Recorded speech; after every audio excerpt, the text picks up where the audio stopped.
vocês o que é o Poder Executivo. O Poder Executivo faz parte dos 3 poderes.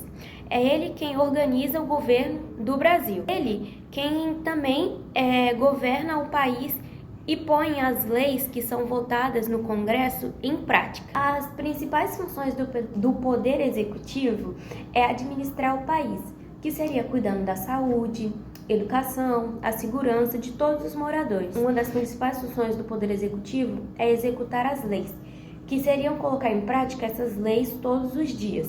Outro ponto é representar o nosso país em reuniões importantes e em decisões com outros países. Boa noite, professora. Eu vou estar falando agora como que é composto um Poder Executivo Federal e como que ele se relaciona com outros poderes. Bom, o Poder Executivo Federal é composto pelo presidente e por outros ministros, onde o presidente ele é responsável por implementar as leis e pela administração do país. E agora aprofundando mais no assunto sobre com que o Poder Executivo Federal se relaciona, ele se relaciona com o Poder Judiciário e o Poder Legislativo. Ele se relaciona através do sistema de freios e contrapesos, garantindo a independência funcional e o controle mútuo entre os poderes.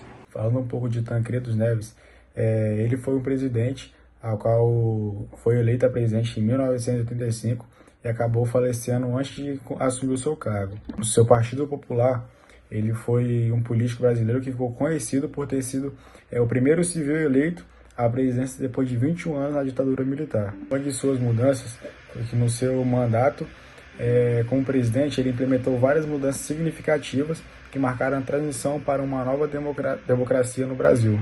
E uma delas está ali a Constituição Cidadã, a redemocratização e as eleições diretas. Falando agora de José Sarney, ele governou o Brasil a partir do dia 15 de março de 1985 até 15 de março de 1990.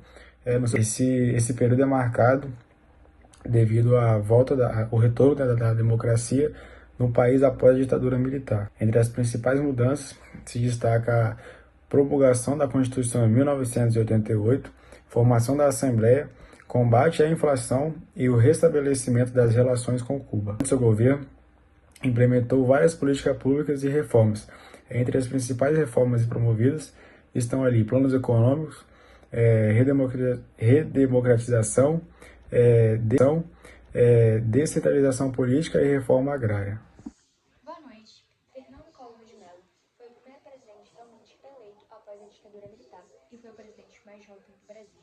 Ele foi o 32º presidente do país e vinha com ideias atuais no momento. Ele queria modernizar a economia que já estava ficando ultrapassada e os seus ideias se alinhavam ao liberalismo econômico, com foco na abertura do mercado e na redução do tamanho do Estado.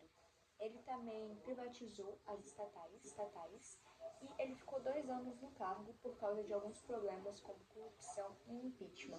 E por isso quem assumiu o governo foi o seu vice, o Itamar Franco. Bom, Itamar Franco entrou logo após a saída do Fernando Collor e ficou até 1995, quando ele foi marcado pelo Plano Real, que ele teve juntamente com o Ministério da Fazenda, com o Fernando Henrique Cardoso, e marcou muito o período por ter sido um momento em que a economia brasileira se estabilizou e começou a alavancar.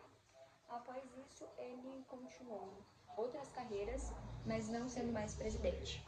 Agora eu vou falar sobre o Fernando Henrique Cardoso, que foi presidente do Brasil por 2 mandatos seguidos, de 1995, 1 de janeiro, até 1 de janeiro de 2003. E o partido político dele que ele foi eleito foi o PSDB.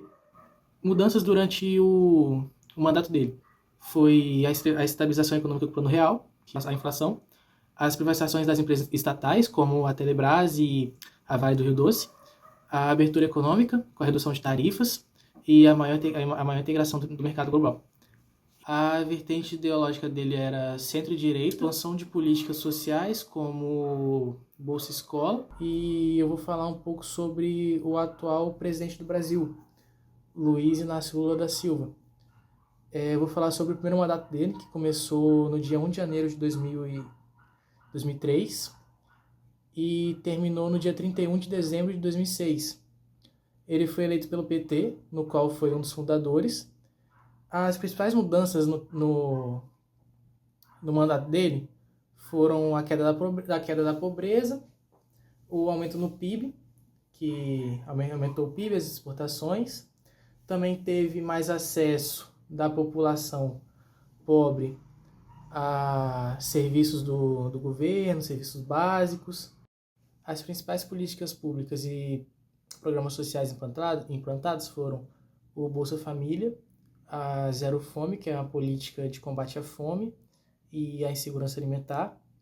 Também ocorreu a valorização do salário mínimo e a criação do ProUni.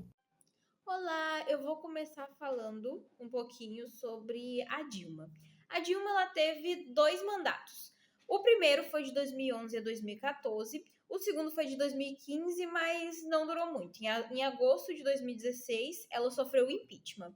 O partido político dela, PT, o Partido dos Trabalhadores, e eu vou falar também um pouquinho sobre as mudanças durante o mandato dela.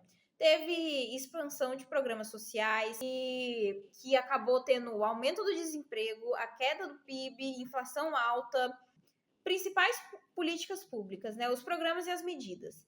Teve ampliação do Bolsa Família, os mais médicos também. Minha Casa Minha Vida, o mais conhecido, né? O programa habitacional. Agora eu vou falar um pouquinho sobre Michel Temer. O Michel Temer ele só teve um mandato. Ele foi vice-presidente da Dilma em 2011 a 2015. E ele só foi assumir como presidente em maio de 2016. Ele governou até dezembro de 2018 e o partido dele é o MDB.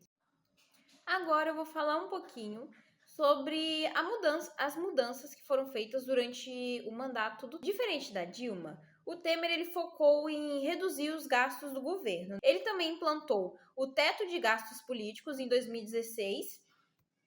Também teve a reforma trabalhista em 2017, que teve algumas mudanças ali nas regras CLT, como maior flexibilidade de jornada, férias e contratos. Bom, eu vou falar sobre Jair Messias Bolsonaro e Luiz Inácio Lula da Silva. Bom, falando sobre o Jair Bolsonaro, seu período de mandato foi de 1 de janeiro de 2019 a 31 de dezembro de 2022. O partido político pelo qual ele foi eleito em 2018 pelo Partido Social Liberal, o PSL, e em 2021 se filiou ao Partido Liberal, PL. Bom, as mudanças que ocorreu durante o seu mandato enfrentou a pandemia, né, que impactou a economia e a saúde política nacional. Houve enfraquecimento das relações diplomáticas em alguns países, especialmente em temas ambientais. Também teve a redução do espaço da esquerda na política federal e fortalecendo a pauta conservadora nos costumes, e aumentou a popularização política no Brasil. Bom, agora falando sobre o Luiz Inácio Lula da Silva, seu período de mandato. Teve 3. O primeiro foi de 1 de janeiro de 2003 a 31 de dezembro de 2006. O segundo foi 1 de janeiro de 2007 a 31 de dezembro de 2010. E o terceiro mandato foi a partir de 1 de janeiro de 2023. Partido político pelo qual ele foi eleito é o Partido dos Trabalhadores, que é o PT.